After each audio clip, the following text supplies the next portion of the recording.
नमस्कार दोस्तों, मेरे चैनल में आप सभी का हार्दिक स्वागत है। दोस्तों, आज हम बात करेंगे संध्याकालीन पूजा के बारे में और साथ ही हम बात करेंगे कि हम किस तरह प्रार्थना करें कि हमारी प्रार्थना स्वीकार की जाए। दोस्तों, वैसे तो हमें ईश्वर को हमेशा हर वक्त याद करते रहना चाहिए, लेकिन दो बेलाओं का समय ऐसा होता है जिस समय हमारा मन एकाग्र होता है और वो दो बेलाएं होती हैं, एक प्रातः काल की बेला और एक संध्या काल की बेला। हिंदू धर्म में संध्या पूजन का एक अलग ही महत्व है और वो महत्व इसलिए भी है कि सुबह हम जब दिया जलाते हैं मंदिर में पूजा उपासना के लिए, तो उस समय उजाला हो चुका होता है, सूर्य का प्रकाश चारों ओर फैला रहता है। उस समय हमारा जो दीपक जला रहता है उसकी रोशनी हमें मध्यम नजर आती है।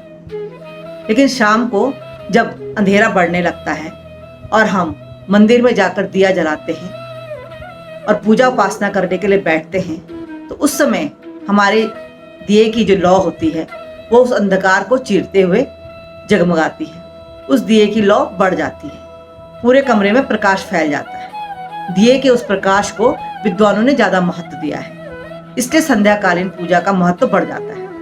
और शाम को जो दिया जलाते हैं उसे प्रकाश दान भी कहते हैं, और प्रकाश दान का हम मनुष्यों के जीवन पर बहुत अच्छा असर पड़ता है। वो प्रकाश दान हम पीपल के पेड़ के नीचे दिया जलाकर भी करते हैं, और अपने मेन गेट पर हर रोज रात को दिया जलाकर भी हम प्रकाश दान कर सकते हैं। मुख्य द्वार पर दिया जलाने से हमारे घर के अंदर नकारात्मक ऊर्जा का प्रवेश नहीं होता है, इसलिए हमें शाम को मुख्य द्वार पर दीपक जरूर जलाना चाहिए। संध्या पूजन का सबसे बड़ा महत्व इसलिए भी है कि बहुत से प्रयोग, बहुत सी पूजा, बहुत सी स्तुतियां, बहुत से जप ऐसे होते हैं जो शाम के समय की पूजा में ही ज्यादा सफल होते हैं। राहु केतु और शनि की पूजा और साथ ही हनुमान जी की पूजा, यह तो संध्याकालीन पूजा में ही ज्यादा लाभदायक होती है। हमें इनके मंत्रों का जप, इनकी स्तुति शाम की पूजा में ही करना चाहिए। किसी कारणवश सुबह की पूजा छूट भी जाए, न कर पाए हम, कोई ऐसी हमारे सामने समस्या आ गई है, कोई मजबूरी आ गई है, लेकिन शाम की पूजा हमें अवश्य ही करनी चाहिए और अपने मंदिर में दीपक जलाकर करनी चाहिए। और बाद में पूजा स्तुति करने के बाद उस दीपक को तुलसी के पेड़ के नीचे रख देना चाहिए। यह संध्याकालीन पूजा का एक छोटा सा सूक्ष्म नियम है। रोग मुक्ति के लिए, शत्रु से मुक्ति के लिए अगर हम कोई जप कर रहे हैं, कोई स्तुति कर रहे हैं, तो यह भी हमें संध्या के ही समय करना चाहिए। संध्याकालीन पूजा नियमित करने से विद्वानों का कहना है कि लक्ष्मी स्वतः ही हमारे घर के अंदर प्रवेश कर जाती है और हमें भौतिक सुख सुविधाएं प्राप्त होने लगती है। इसलिए दोस्तों, संध्याकालीन पूजा का इतना महत्व है। साथ ही पूजा उपासना के साथ साथ प्रार्थना का भी अपना एक अलग महत्व है।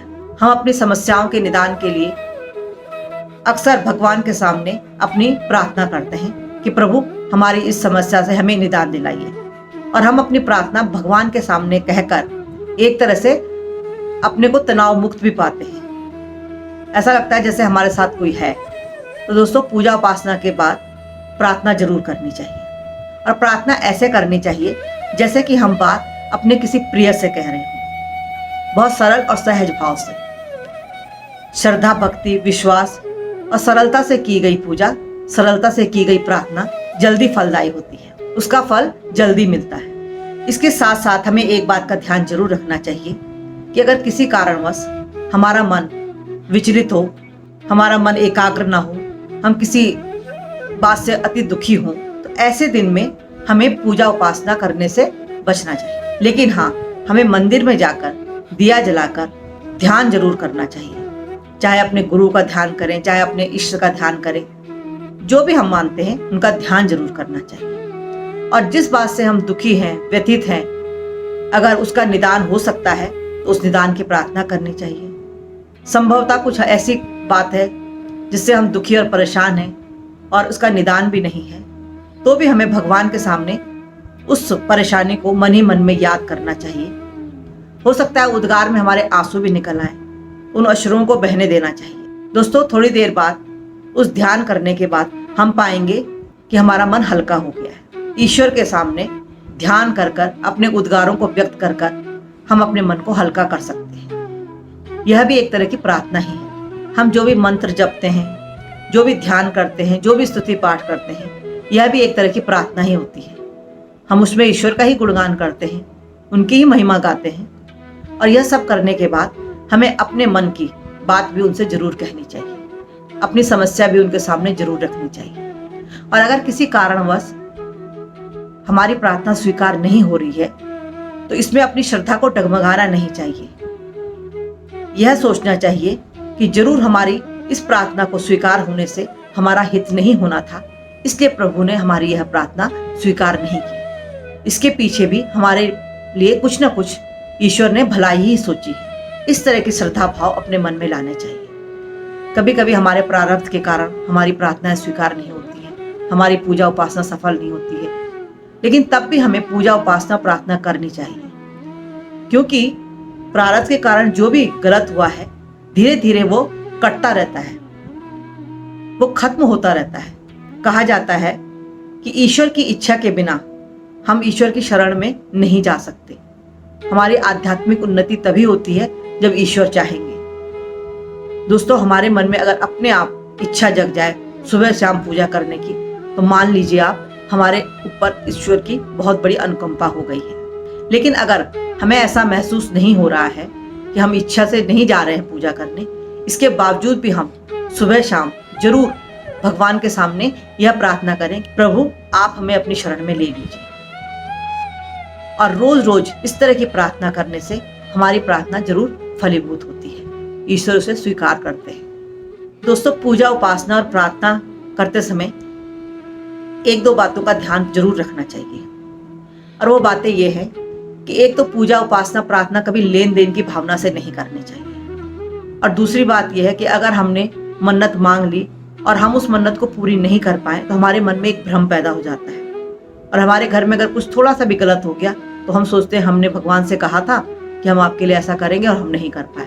ये भ्रम भी पैदा हो जाता है। तो दोस्तों, इस तरह की पूजा उपासना और मन्नत भी नहीं माननी चाहिए। ईश्वर हमारे हृदय को जानते हैं, हमें जानते हैं। वो हमारी इच्छाओं को हमारी भलाई के लिए स्वतः ही पूर्ण करेंगे। इस श्रद्धा और इस विश्वास के साथ पूजा उपासना और प्रार्थना करनी चाहिए। किसी को नुकसान पहुंचाने की, जलन में, कुढ़न में, अहंकार में की गई प्रार्थना भी सफल नहीं होती है। तो हमें इन बातों का विशेष ध्यान रखना चाहिए।